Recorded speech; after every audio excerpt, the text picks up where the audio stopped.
Book इस voice में आपका स्वागत है। आप सुन रहे हैं श्री रामचरितमानस का लंका कांड भाग 86। प्रचंड बानर और भालू पर्वतों के टुकड़े ले लेकर किले पर डालते हैं, वे झपटते हैं और राक्षसों के पैर पकड़कर उन्हें पृथ्वी पर पटक कर भाग चलते हैं, फिर ललकारते हैं। बहुत ही चंचल और बड़े तेजस्वी बानर भालू बड़ी फुर्ती से उछलकर किले पर चढ़ कर गए और जहाँ तहाँ महलों में घुसकर श्री राम जी का यश गाने लगे। फिर एक एक राक्षस को पकड़कर वे बानर भाग चले। ऊपर आप और नीचे राक्षस योद्धा इस प्रकार वे किले पर से धरती पर आ गिरते हैं। श्री राम जी के प्रताप से प्रबल बानरों की झुंडी राक्षस योद्धाओं के समूह योद्धाओं को मसल रहे हैं। बानर फिर जहाँ तहाँ किले पर चढ़ गए और प्रताप में सूर्य के समान श्री रघुवीर जी की जय बोलने लगे। राक्षसों की झुंड वैसे ही भाग चले जैसे चोर की हवा चलने पर बादलों के समूह तितर बितर हो जाते हैं। लंका नगरी में बड़ा भारी हाहाकार मच गया। बालक, स्त्रियां और रोगी रोने लगे। सब मिलकर रावण को गालियां देने लगे कि राज्य करते हुए इसने मृत्यु को बुला लिया। रावण ने जब अपनी सेना का विचलित होना कानों से सुना, तब भागते हुए योद्धाओं को लौटाकर वह क्रोधित होकर बोला, मैं जिसे रण से पीठ देकर भागा हुआ अपने कानों सुनूंगा, उसे स्वयं भयानक दुधारी तलवार से मारूंगा। मेरा सब कुछ खाया, बाती बाती के भोग किए और अब रणभूमि में प्राण प्यारे हो गए। रावण के कठोर वचन सुनकर सब वीर डर गए और लज्जित होकर क्रोध करके युद्ध के लिए लौट चले। रण में शत्रु के सम्मुख युद्ध करते हुए मरने में ही वीर की शोभा है। तब उन्होंने प्राणों का लोभ छोड़ दिया। बहुत से अस्त्र शस्त्र धारण किए। सब वीर ललकार कर बिड़ने लगे। उन्होंने परिगों और त्रिशूलों से मार मार कर सब रीछ बानरों को व्याकुल कर दिया। शिव जी कहते हैं, बानर व्यातुर होकर भागने लगे। यद्यपि है उमा, आगे चलकर वही जीतेंगे। कोई कहता है, अंगद हनुमान कहाँ है? भगवान नल, नील और द्विविद कहाँ है?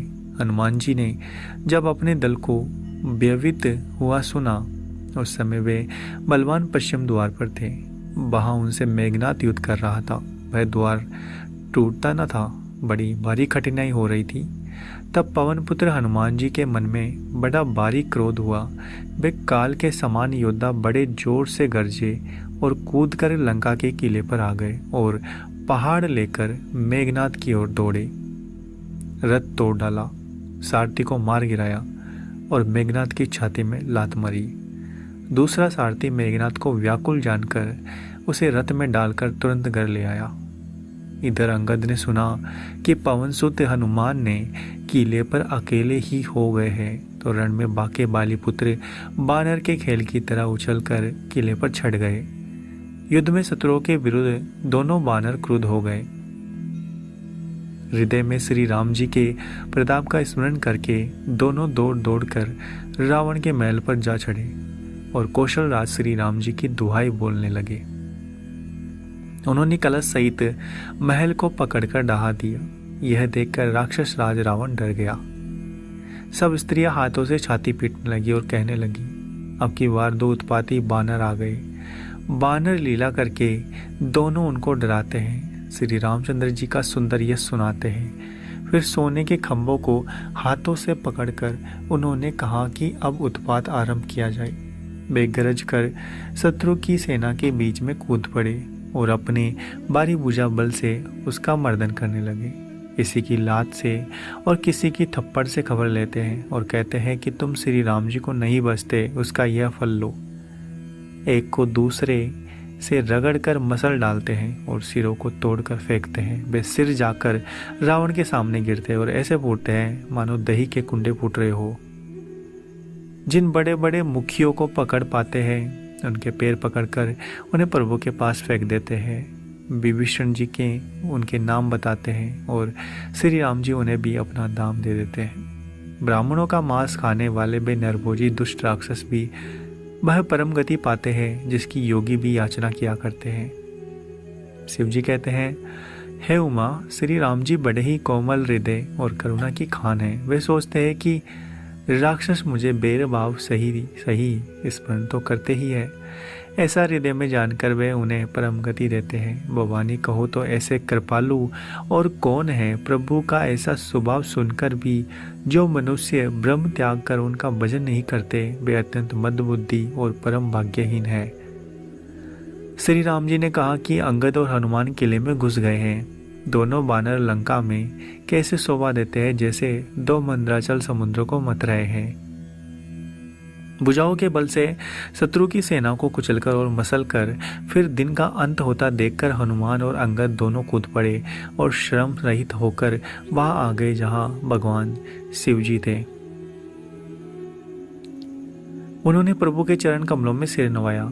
उत्तम योद्धाओं को देखकर श्री रघुनाथ जी के मन में बहुत प्रसन्न हुए। श्री राम जी ने कृपा करके दोनों को देखा और वे श्रम रहित और परम सुखी हो गए। अंगद और हनुमान गए जानकर सभी बालू और बानर वीर लौट पड़े। राक्षसों ने प्रदोष सायकाल का बल पाकर रावण की दुहाई देते हुए बानरों पर दावा किया। राक्षसों की सेना आती देखकर बानर लौट पड़े। वे योद्धा जहां तहां कटकटाकर भिड़ गए। दोनों ही बल बड़े बलवान हैं। योद्धा ललकार कर लड़ते हैं, कोई हार नहीं मानता। सभी राक्षस महान वीर और अत्यंत काले हैं और बानर विशालकाय तथा अनेकों रंगों के हैं। दोनों ही दल बलवान हैं, समान बल वाले योद्धा हैं। वे क्रोध करके लड़ते हैं और खेल करते हैं। राक्षस और बानर युद्ध करते हुए ऐसे जान पड़ते हैं मानो क्रमशः वर्षा और शरद ऋतु के बहुत से बादल पवन से प्रेरित होकर लड़ रहे हैं। अकंपन और अतिकाय इन सेनापतियों ने अपनी सेना को विचलित होते देखकर माया की। पल भर में अत्यंत अंधकार हो गया। खून, पत्थर और राख की वर्षा होने लगी। दशों दिशाओं में अत्यंत घना अंधकार देखकर बानरों की सेना में खलबली पड़ गई। एक को एक नहीं देख सकता और सब जहां तहां पुकार रहे हैं। श्री रघुनाथ जी सब रहस्य जान गए। उन्होंने अंगद और हनुमान को बुला लिया और सब समाचार कहकर समझाया। सुनते ही दोनों कपि श्रेष्ठ क्रोध करके दौड़े। फिर कृपालु श्री रामचंद्र जी हंसकर धनुष चढ़ाने लगे और तुरंत ही अग्निबाण चलाया, जिसमें प्रकाश हो गया, कहीं अंधेरा नहीं रह गया। जैसे ज्ञान के उदय होने पर संदेह दूर हो जाता है। बालू और बानर प्रकाश पाकर श्रम और डर से रहित तथा प्रसन्न होकर दौड़े। हनुमान और अंगद रण में गरज उठे। उनकी हाक सुनते ही राक्षस भाग गए। भागते हुए राक्षस योद्धाओं को बानर और बालू पकड़कर पृथ्वी पर दे मारते हैं और अद्भुत करनी करते हैं। पैर पकड़कर उन्हें समुद्र में डाल देते हैं। वहाँ मगर, सांप, मच्छर उन्हें पकड़ पकड़ कर खा डालते हैं।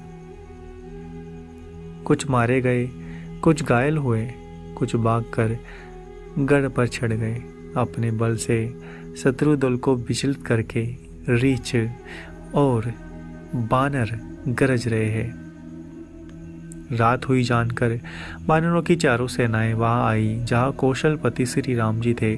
श्री राम जी ने जो ही सबको कृपा करके देखा, त्यों ही ये बानर शर्म रहित हो गए। वहां लंका में रावण ने मंत्रियों को बुलाया और जो योद्धा मारे गए थे उन सबको सबसे बताया। उसने कहा, बानरों ने आधी सेना का संहार कर दिया। अब शीघ्र बताओ क्या विचार करना चाहिए। माल्यवंत नाम का एक अत्यंत बूढ़ा राक्षस था। वह रावण की माता का पिता और श्रेष्ठ मंत्री था। वह अत्यंत पवित्र नीति के वचन बोला, हे तात, कुछ मेरी सीख भी सुनो। जब से तुम सीता को हर लाए हो तब से इतने अपशकुन हो रहे हैं कि जो वर्णन नहीं किए जा सकते। वेद पुराणों ने जिनका यश गाया है उन श्री राम से विमुख होकर जो वर्णन नहीं किए जा सकते। वेद पुराणों ने जिनका यश गाया है उन श्री राम जी से विमुख होकर किसी ने सुख नहीं पाया। भाई हिरण्यकश्यपु सहित हिरण्याक्ष ने और बलवान मधुकेटव को जिन्होंने मारा था, बेही कृपा के समुद्र भगवान राम रूप से अवतरित हुए हैं। अगर आपको हमारा यह प्रयास अच्छा लग रहा है तो चैनल को सब्सक्राइब करें, वीडियो को लाइक और शेयर करना ना भूलें। कमेंट बॉक्स में आप हमें अपनी अमूल्य राय दे सकते हैं।